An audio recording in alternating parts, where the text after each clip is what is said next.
Same thing happens for a lot of individuals when they are asked if they know Spanish. They might identify as no Sabo, and your identity is up to you.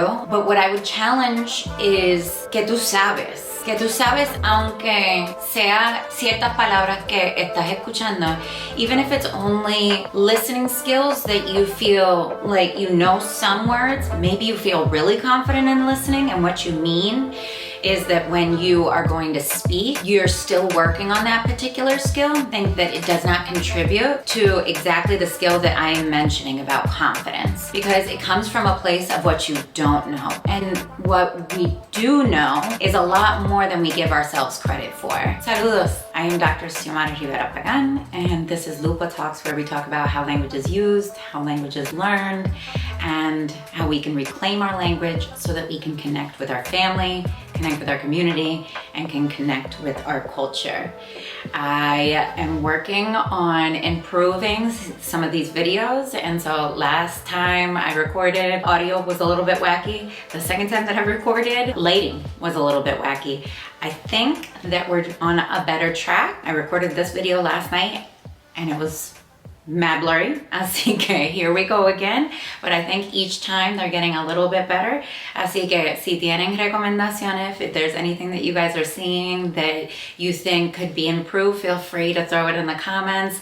If you want to cheer me on as I do something new, it's not easy, but that's kind of the point of what LUPA Talks stands for, is taking risks and doing so in community, because doing it in community helps us feel seen and heard and supported. Today, what I want to talk about is fluency versus proficiency versus confidence. Whenever I meet new individuals who want to start practicing their home language, or want to learn a new language, or they're just trying something new related to language, the first thing that I always hear is, I want to be fluent. My goal is to be fluent. I just want to be fluent. I can't wait to be fluent. Fluent, fluent, fluent. That is the number one buzzword. For a long time, if you were learning a language, that was the goal. That was the barometer for success, how fluent you were. Still to this day, people constantly, oh, but are you fluent?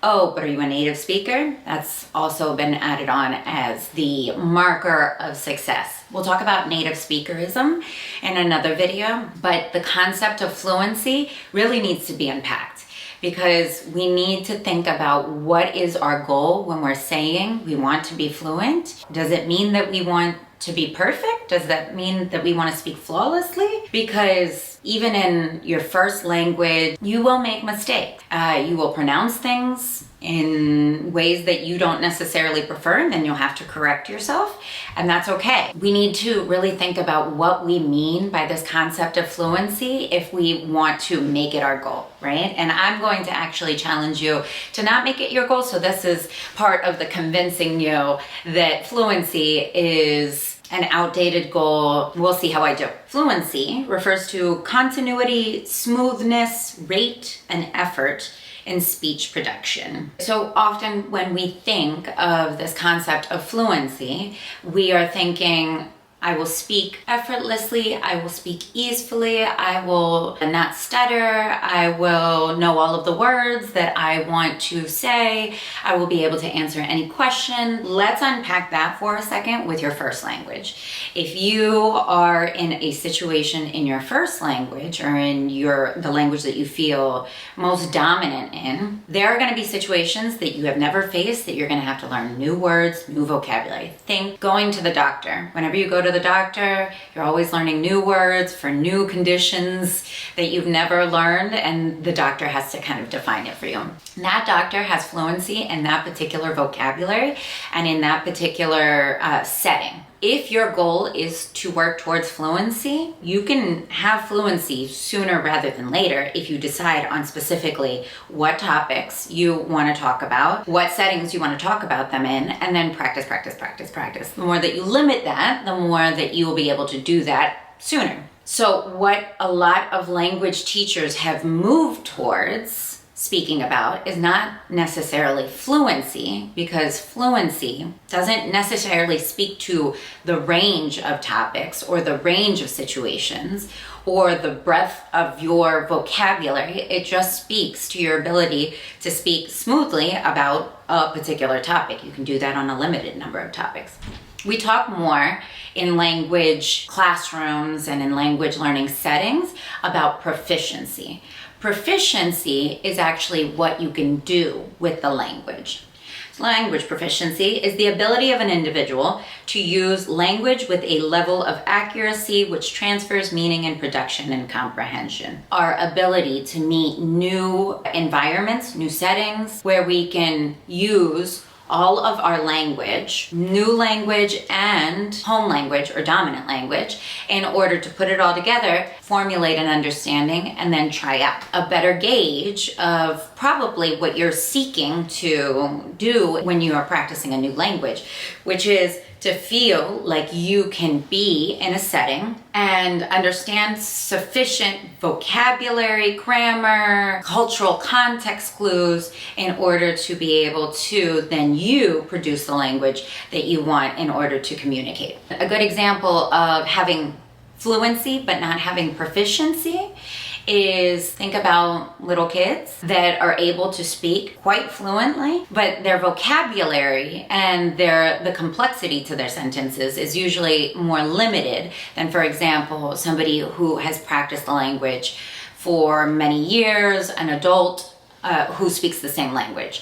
So that is the difference between fluency and proficiency. Fluency, you can have that ease and that effortlessness in a limited number of topics, but that doesn't mean that then you're going to be able to take that effortlessness and that ease into any situation. And what a lot of individuals who are learning a language are striving for is actually to be able to feel comfortable in new settings, in different settings, speaking their new language or their target language, which says to me that what we should be focused on is not fluency and not proficiency, but instead our confidence.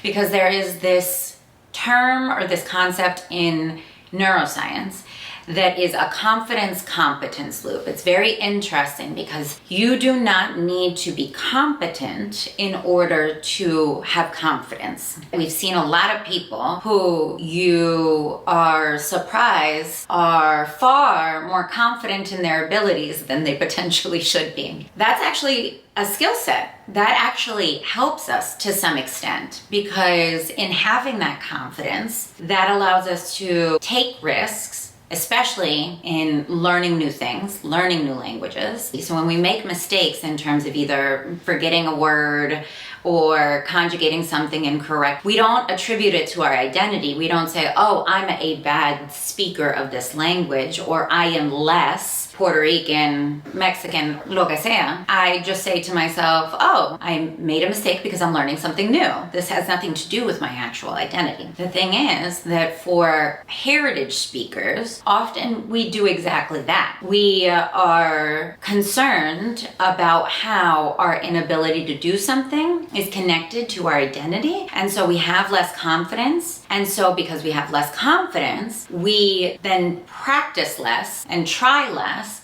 which doesn't allow for us to build our vocabulary, our grammar skills, our proficiency, and then inevitably our fluency. So something that's really important for heritage speakers, for my friends who often identify either as no Sabo or as Spanish speakers in the diaspora, who are saying to themselves, I want to come back to my language, but I feel so uncomfortable because I feel like people expect me to speak a certain way. We are working especially on confidence in order to build our proficiency and in order to build our fluency, because it is what we need in order to build our competence. Often that is the limiting factor, because we are nervous that making mistakes will then translate to someone identifying us as less Latina, less Puerto Rican, less X, and they are not equivalent. Your language ability is not equivalent to your identity. The fact that you are deciding to come back to your language so that you can connect with your family, connect with your community, connect with your culture is something that you should be really proud of, and that you should feel really confident in recognizing that there are many reasons why our communities are not able or decide not to pass down their language. But if you decide that you want to come back to it, it is absolutely yours to reclaim. And so sometimes we see our peers who have no connection to the language or the culture taking these risks, and we can be really either impressed or jealous and say, I wish that I could take those same risks because they don't seem affected by the fact that they are making mistakes and no one's judging them. And the reality is that sometimes even society does it. We see individuals who have no background in the language and they might make some mistakes. And we say to ourselves, wow, but they know so much, because we don't think that they should know anything. Our expectation of them is that they shouldn't know anything. And so all of a sudden we're impressed by everything that they know. But there are many reasons why language might not be passed down in a household, in a generation, and that does not make us less. The fact that we are choosing to come back to our language, choosing to connect with our language and our culture, that makes us more. That makes us more connected. And that makes us more brave than a lot of individuals who are deciding that they are too fearful to even approach it in the first place. If you are deciding that this is important enough to you, then you absolutely deserve to reclaim it. And so I want for those of us who feel that way, who feel like certain expectations have been placed on us, to really focus on confidence. Confidence is what we are going to build, because by building confidence, then we can build competence. By putting ourselves in situations where we feel a little bit more comfortable because we know that we are safe enough to take language risks, then we can practice the language, affirm the fact that, oh, I knew what I knew. I tried that word out and it came out right. I got affirmation either from the group or from my teacher that I do know what I know. And on the other hand, when I get corrected, that I am safe in my body, although it feels like a tiger is chasing me, it is not. That now helps me to recall, because now I have a memory of the learning of it is not conjugated this way, or it's not pronounced this way according to my language goals. Let me tweak them. And now that memory can be stored into short and long term for me to practice it next time. And then that confidence that I'm building in that small, safe circle can get extended into a bigger and a bigger and a bigger circle until I actually can feel comfortable enough, comfortably uncomfortable. See, we make mistakes, it's fine. Comfortably uncomfortable to then continue our language learning journey for all our life. Because the reality is, because language is constantly evolving and because language is spoken differently in different locations, we are constantly learning even languages that we feel more comfortable in. It's just that we don't doubt ourselves in our dominant, in our first language, because we think to ourselves, of course I know it, I've been doing it all my life. That confidence is exactly what we need to attribute to the new language that we're learning. Oh, it's spoken differently here? Oh, interesting curiosity. Oh, I thought that it was actually pronounced this way. Turns out that it's pronounced another way. Curiosity, confidence building. I am learning, I am growing. This does not mean I am less of who I say I am.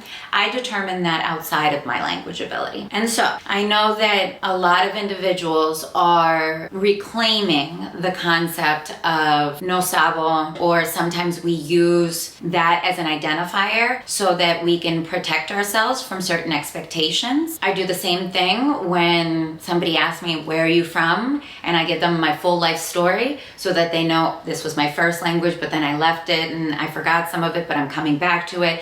I give them all of this context to protect myself and my vulnerability in knowing that I'm likely going to make a mistake. Same thing happens for a lot of individuals when they are asked if they know Spanish. They might identify as no Sabo, and your identity is up to you. But what I would challenge is que tú sabes. que tú sabes, aunque sea ciertas palabras que estás escuchando, even if it's only listening skills that you feel like you know some words, maybe you feel really confident in listening, and what you mean is that when you are going to speak, you're still working on that particular skill. What I would push back on and challenge us is, if you want to say that is your identity, that is up to you, but I really think that it does not contribute to exactly the skill that I am mentioning about confidence, because it comes from a place of what you don't know. And what we do know is a lot more than we give ourselves credit for. There's a lot that folks who do not grow up in Spanish-speaking settings know, because we are in a globalized society, and even if it's an English-dominant society that you grow up in, we're seeing a lot of Spanish these days. Gracias, Benito. So a lot of us do know more than we actually feel comfortable stating, because we want to protect ourselves from that vulnerability. What I would challenge us all is, in order to work towards that confidence, stepping into more of the complexity of your identity so that you can still protect yourself from that vulnerability, but honor what you know, because you do know a lot. And I would love for us to focus on building our confidence, stepping into safe spaces, so that we can then build our proficiency, so that we can build our fluency. But I really want to eliminate this conversation about fluency, because I do feel like it's reductive. It basically limits our conversation to what we believe to be is perfect communication or an imperfect communication. And even if you've been speaking a language your entire life, we are different communicators. Some people take more time to process information internally before exposing it externally. Some people feel more confident speaking. Others feel more confident writing. And there is no better or worse to that. It's just different ways of being. So I would like for all of us to consider how we can grow our confidence by maybe thinking more about what we do know, and limiting our conversation on what we don't know, or limiting at least the focus of our conversation on what we don't know. Thinking a little bit more critically about what our goals are. Instead of fluency, what exactly are we trying to learn? What exactly are we trying to practice? And what spaces are we trying to do that in? Because I think that's going to help us feel the growth in these smaller, safer spaces. And let me know. The goal of LUPA Talks, especially in this longer form, is to get a conversation going, to get a community going, so that we can share out that we are not alone in this, that we are all working towards different things. And a lot of us have strategies that have helped us feel more confident. So please share that in the comments. Something that I would also like to start bringing to these conversations is to start sharing more about recommendations, or at least what I am listening to, what I am reading, who is inspiring me. And so right now, I'm really excited about a podcast that has just started. It's called Welcome to El Barrio.